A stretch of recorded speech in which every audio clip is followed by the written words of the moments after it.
కర్రల హోలీ లోకంలో ఎక్కువ ప్రియమైనది. కేవలం ఇందుకే కాదు, ఇది నాది ఇంకా రాధ యొక్క ఈ గోకులంలో సగంలోనే మిగిలిపోయిన ఒక ప్రేమ కథ.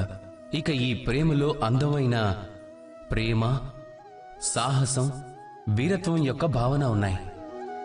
గోపికలు గోపాలకులతో హోలీ మాత్రమే ఆడాలి అని అనుకోవడం లేదు. ఈ గోపాలకులు మరొక వైపు ఇంకొక నిర్ణయాన్ని తీసుకున్నారు.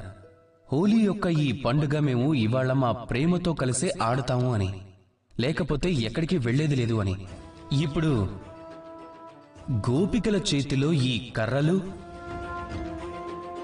ఇక వారి కోపం, వారి తిరస్కారానికి చిహ్నం.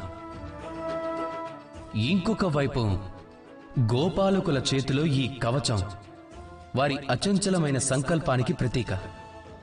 వారు దెబ్బ తట్టుకుంటూ కూడా వారి ప్రేమికకు వారు ఎంతో ప్రేమగా రంగు పూసే తీరుతారు. ఆ విధంగా చివరికి వారి ప్రేమ వారికి దక్కుతుంది.